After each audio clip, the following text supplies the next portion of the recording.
Bonsoir à tous, nous sommes ensemble pour une nouvelle édition de l'information sur la première. 1er mai, jour de fête du travail. Comme un peu partout ailleurs, des rassemblements syndicaux sont organisés pour honorer cette journée. À Mayotte, une mobilisation s'est tenue place de la République. L'occasion pour les syndicats de se rappeler des combats qui ont été menés pour les salariés. Nous parlerons de la santé et notamment du choléra qui sévit à Mayotte. Ces derniers jours, le nombre de cas a rapidement augmenté.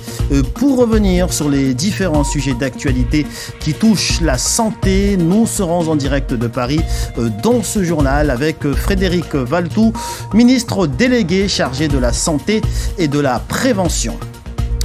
Et puis, l'environnement, dans ce 19h, une délégation de l'Union nationale des CPIE est actuellement à Mayotte. Le centre permanent d'initiative pour l'environnement est dans l'île pour évaluer la FMAE et pour quelques rencontres, des sorties communes ont été organisées. Qu'en est-il ressorti? On en parlera avec Dominique Larue, président de l'Union nationale des CPIE. 1er mai, jour férié et fête du travail, le rassemblement traditionnel a mobilisé une cinquantaine de personnes, place de la République à Mamoudzou. 3 syndicats ont répondu présents. Pour eux, l'importance de cette mobilisation est notamment d'honorer ceux qui ont milité pour les droits des travailleurs. Jaïdi Maulida, Chafiou Madi. Ils sont peu nombreux en ce 1er mai. Certains irréductibles sont tout de même présents. Amidouni, lui, est un néophyte. C'est une première pour lui après 16 ans de service dans la grande distribution. C'est la première fois depuis que je suis syndiqué que je me suis dit qu'il faut que je réclame mes droits. Je viens aujourd'hui, que tout le monde me voit qu'on est là pour réclamer nos droits en tant que salarié dans le privé. Le problématique, c'est qu'il y a eu des employeurs qui n'écoutent pas leurs salariés et que l'employeur ne peut pas aller seul, ne peut pas les cavaler seul. Les revendications diffèrent selon les secteurs. Saoudati est agent du service public au centre hospitalier de Mayotte. Et pour elle, il y a encore des progrès à faire. Il y a trop de naissances à Mayotte, on n'a même pas de place pour accueillir tous ces gens-là déjà. Rien qu'accueillir la personne qui va accoucher, on n'en a pas. Mamoudzou, c'est saturé, on est partout. Dans le couloir, les chambres sont pleines, les couloirs sont pleins. On ne sait plus où on en est là, on ne sait plus quoi faire. Les syndicats EFO, la CFDT et la CGT-MA sont représentés ce matin. Au cœur des discours, le harcèlement au travail, les salaires, mais surtout le projet de loi Mayotte. Ce que nous attendons de cette loi, nous attendons qu'il y ait justice. Nous faisons partie d'une république. On est dans une république qui est réputée être une et indivisible. On ne peut pas accepter, pas comprendre ni accepter que les lois des salariés les lois appliquées aux salariés de Mayotte soient différentes des lois appliquées à la France hexagonale et dans les autres départements. Nous voulons les mêmes droits.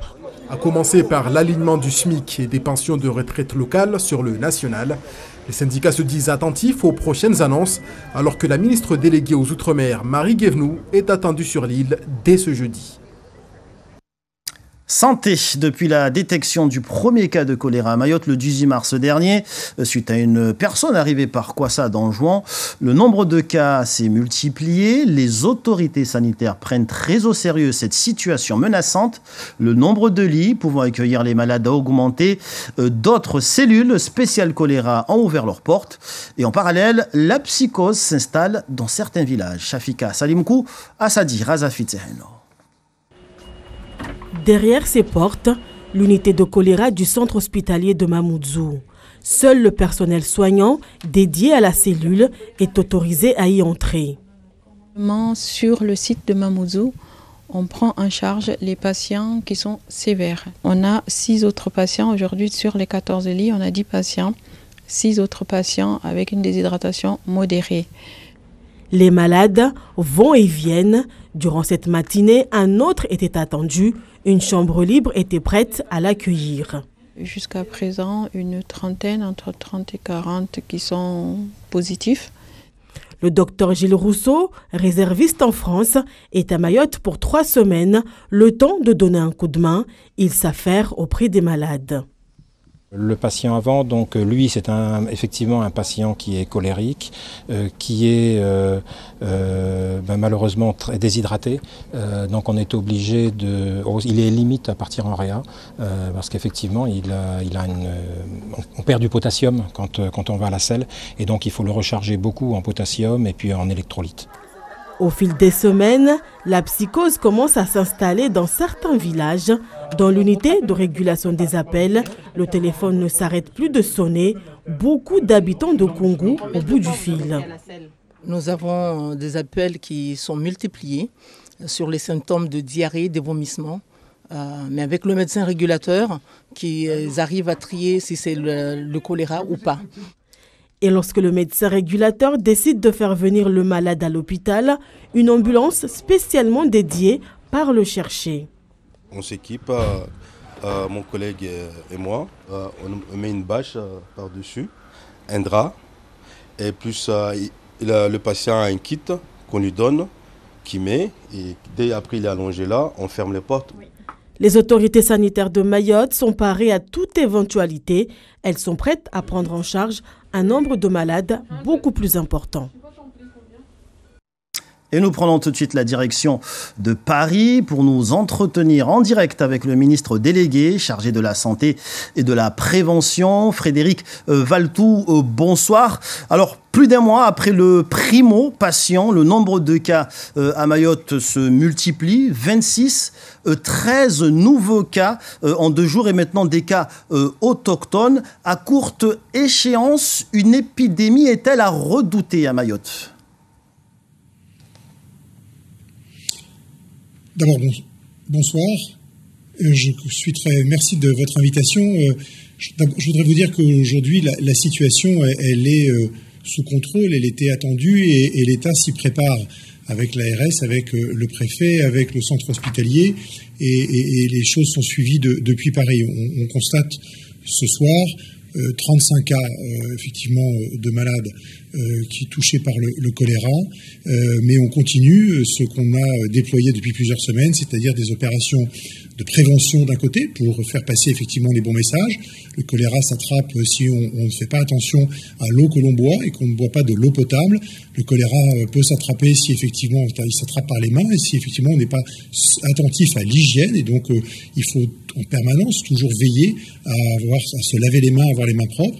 Et puis ensuite il y a des opérations de vaccination depuis plusieurs semaines qui font qu'aujourd'hui près de 3400 personnes ont été d'ores et déjà vaccinées à Kundu et effectivement c'est suivi par le déploiement aussi de réservistes. Aujourd'hui même est arrivé à Mayotte, 18 réservistes sont arrivés en plus des 49 qui depuis quelques semaines sont déjà présents et donc c'est 67 personnels de santé supplémentaires, médecins, infirmières qui sont sur place pour permettre de suivre effectivement le développement du choléra et prendre en charge ceux qui sont touchés.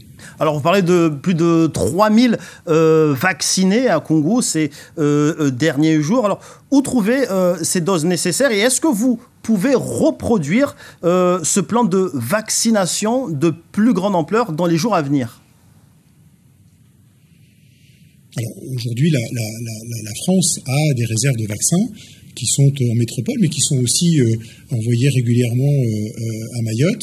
De nouveaux vaccins sont arrivés le week-end dernier et encore cette semaine, de nouvelles arrivées de vaccins sont organisées, de manière à ce qu'effectivement on ait suffisamment de stock pour faire face aux besoins et que la campagne vaccinale se poursuive. C'est une vaccination qui est ciblée, qui concerne effectivement les personnes qui sont dans l'entourage des personnes qui ont le choléra et de cette manière effectivement on maîtrise cette situation et les stocks en tout cas sont là et de manière certaine l'État fait face et on suit la situation de très près.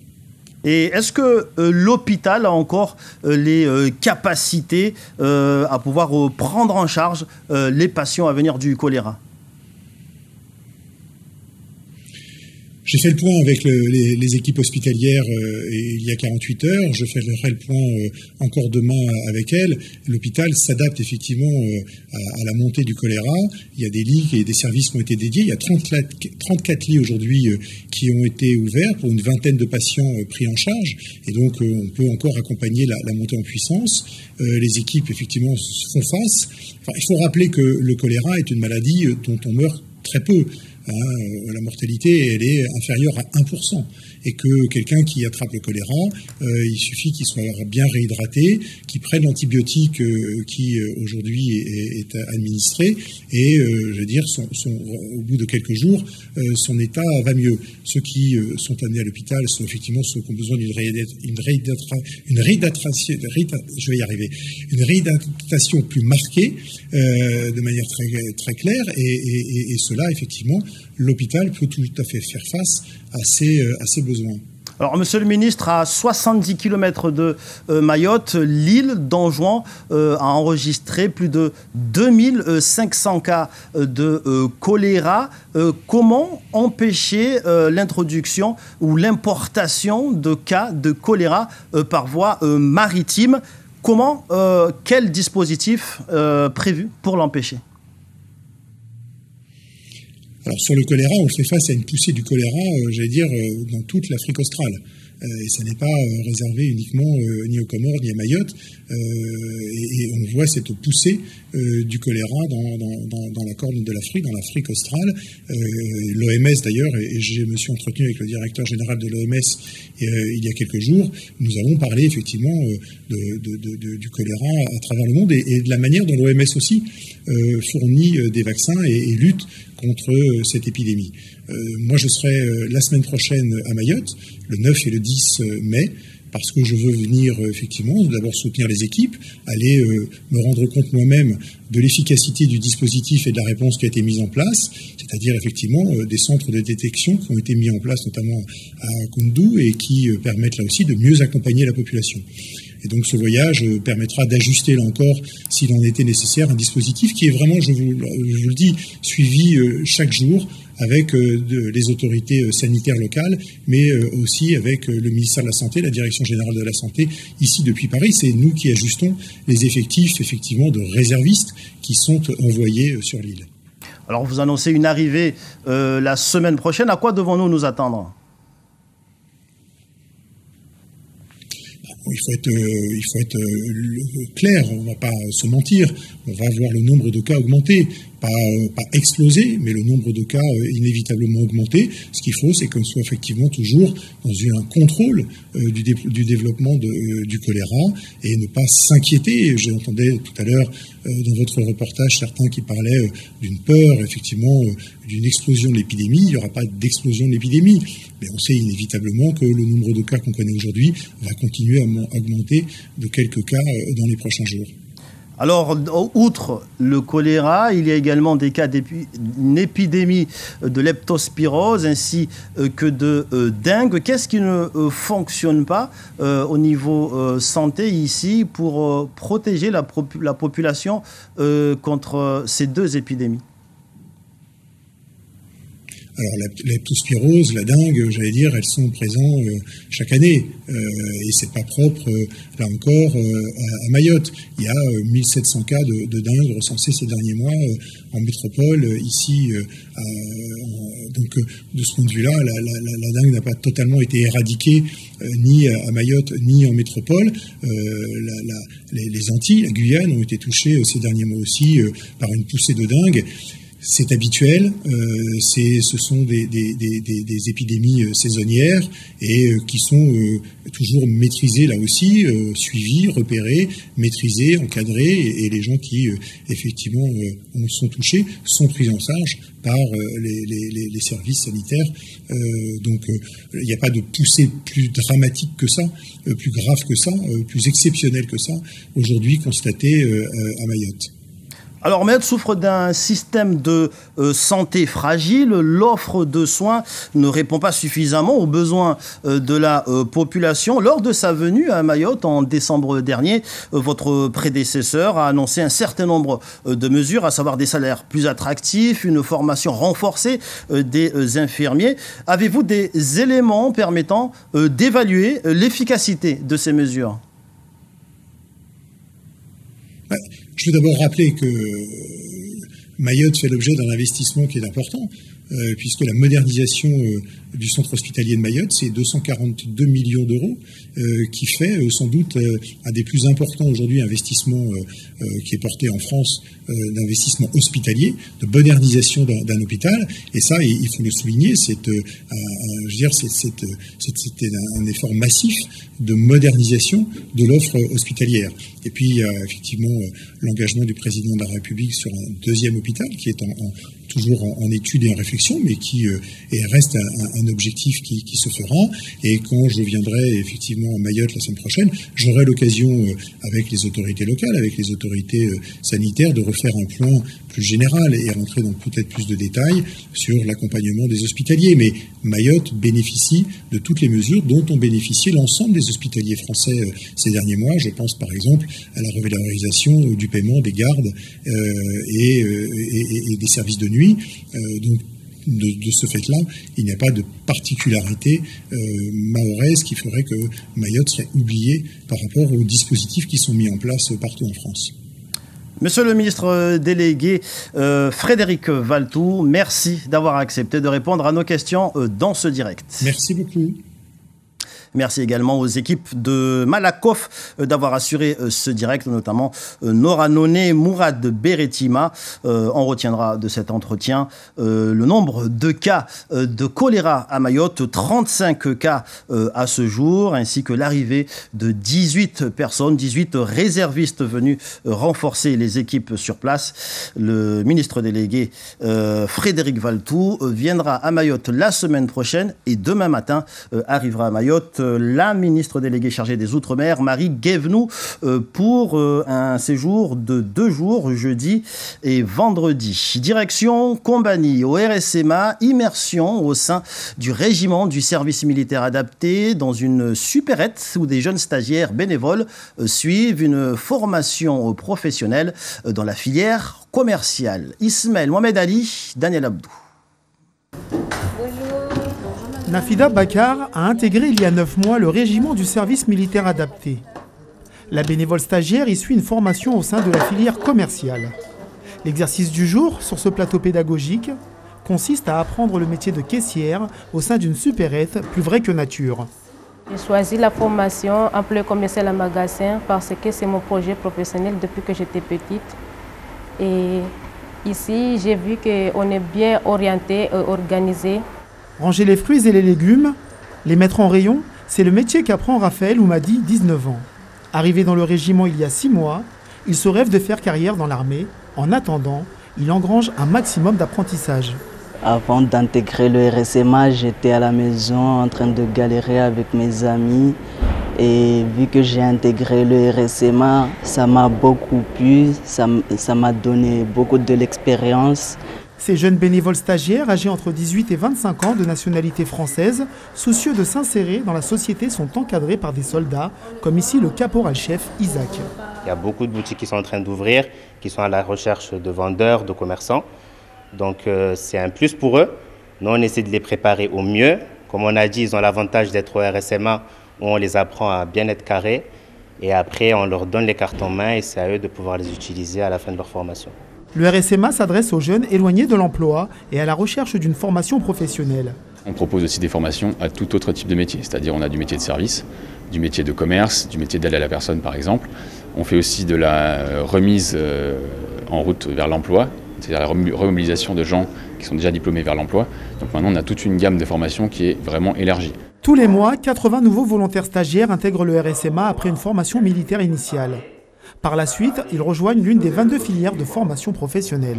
C'est bon pour vous ? Une délégation de l'Union nationale des CPIE, le Centre permanent d'initiative pour l'environnement, est à Mayotte pour évaluer la FMAE. Cette dernière a entamé une démarche pour obtenir le label CPIE. Nous les avons suivis lors d'une sortie à la retenue collinaire de Kombani. Kalatoumi Abdilhadi, Daniel Abdou. La retenue collinaire de Kombani, une réserve d'eau pour tout le sud et le centre de Mayotte. Pour préserver cette ressource, la FMAE a mis en œuvre un document pour la protection du périmètre de captation, des actions qui prouvent son ancrage territorial et donc un très bon point pour la labellisation. C'est une démarche qui est pour nous importante parce que ça nous permettra en fait d'avoir la crédibilité sur ce qu'on fait déjà en fait sur le territoire en tant qu'association environnementale, d'être reconnu à l'échelle nationale.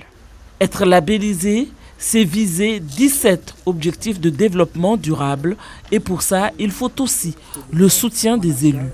Soutenir cette labellisation permet justement de nouer les relations entre les politiques et la population justement qui est représentée par ces associations-là. Nous pensons que c'est une des solutions justement pour pallier à ce que nous puissions aménager les territoires tout en considérant les autres aspects environnementaux. Soutien des élus, visite de terrain et rencontres avec des agriculteurs, les actions de la FMAE semblent porter ses fruits. Ce que l'on voit depuis quelques jours, c'est qu'effectivement, elle arrive par ses compétences, les compétences internes à la fois des bénévoles et des salariés, et par sa connaissance du territoire, à relier les acteurs pour trouver ensemble des solutions aux problématiques environnementales. Donc oui, là, la FMAE est sur la bonne voie.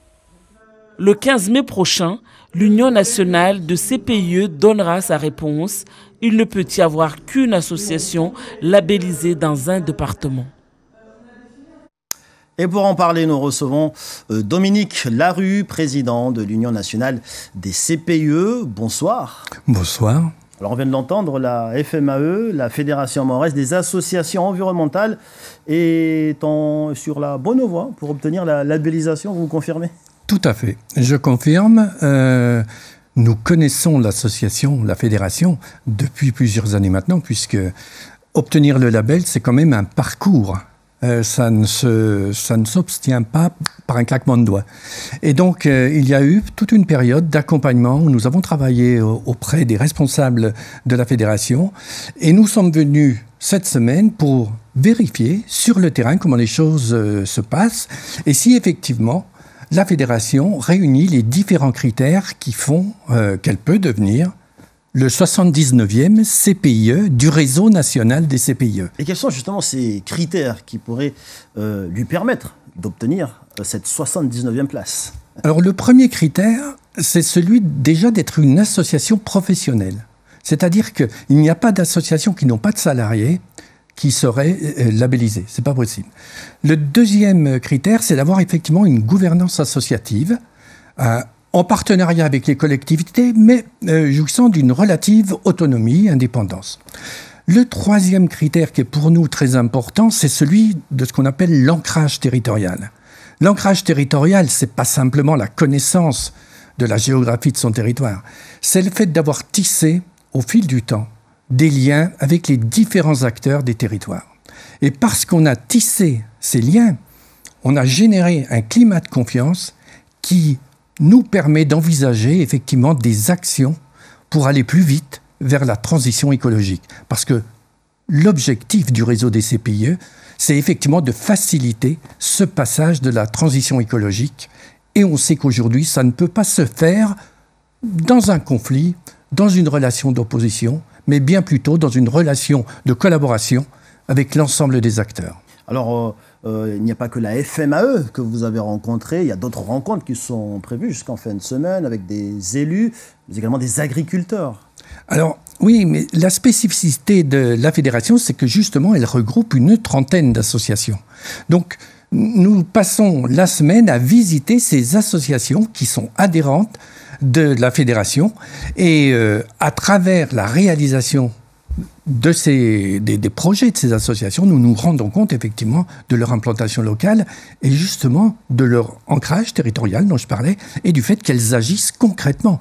ce ne sont pas simplement des discours, c'est des actions concrètes portées par les villageois, mobilisés pour leur territoire, et ça, pour nous, c'est vraiment essentiel.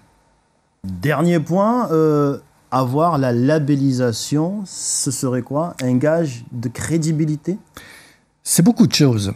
Quand on est CPIE, d'une part, on appartient à un réseau qui effectivement a une crédibilité, parce que réseau professionnel, parce que réseau qui a été à l'initiative fondée par 4 ministères, mais c'est aussi intégrer un ensemble de professionnels, d'associations sur l'ensemble du territoire. J'ai dit 78 associations, ce qui représente quand même 1000 salariés. C'est donc une porte ouverte vers un ensemble de compétences qui deviennent pour le coup accessibles.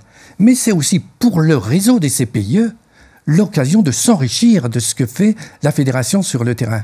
Parce que ce n'est pas simplement le réseau des CPIE qui apporte quelque chose, oui. Le réseau se nourrit aussi des expériences de chacun. Dominique Larue, merci d'avoir accepté de répondre à nos questions. Je rappelle que vous êtes le président de l'Union nationale des CPIE. Merci. Dans l'actualité internationale, plus de 1000 arrestations ont eu lieu dans 25 campus américains, alors que des étudiants pro-palestiniens se rassemblent depuis mi-avril pour protester contre la guerre à Gaza. Un mouvement historique qui n'est pas sans rappeler celui contre la guerre du Vietnam à la fin des années 60. Le plus français des écrivains américains, Paul Auster, s'en est allé. Le romancier new-yorkais, qui fut longtemps l'un des écrivains préférés des Français, est décédé des suites d'un cancer. Auteur de Moon Palace, il laisse une œuvre originale remplie de coïncidences, de mises en abîme et d'intrigues parsemées de pirouettes. Et puis, il y a une chanceuse ou un chanceux. Il s'agit de la personne qui a remporté le jackpot de 166 millions d'euros lors du tirage de l'euro-million. Pour gagner, il fallait tout simplement cocher les 5 bons numéros et les 2 étoiles. L'heureuse personne gagnante dispose de 60 jours pour signaler à la Française des Jeux pour récupérer son pactole. Et puis ces images de ces touristes qui ont passé la journée à Mayotte, des touristes en croisière à bord du paquebot Nautica arrivé ce matin en provenance des Seychelles. 569 croisiéristes, des Américains, des Britanniques, des Australiens. Nombreux ont foulé le sol maoré pour une visite. Certains ont opté pour des excursions en mer pour admirer et profiter de notre beau lagon à bord de catamarans. D'autres ont choisi des balades à pied en pleine nature. Écoutez ces quelques réactions de touristes au micro de Jaïdi Maolida et Chafion Madi. C'est vraiment une très belle île. Elle est magnifique. Qu'est-ce que vous aimez précisément? J'aime bien les fleurs, les arbres. C'est vraiment le bon moment pour en ramener aux États-Unis. C'est vraiment très joli. C'est ma première fois ici. C'est vraiment impressionnant. Moi, je suis originaire de Hong Kong. Mais maintenant, j'habite en Californie et j'adore Mayotte. Là, nous allons au parc botanique. Le paquebot est reparti ce soir de Mayotte, direction Maputo, au Mozambique. Fin de ce journal. Merci pour votre fidélité.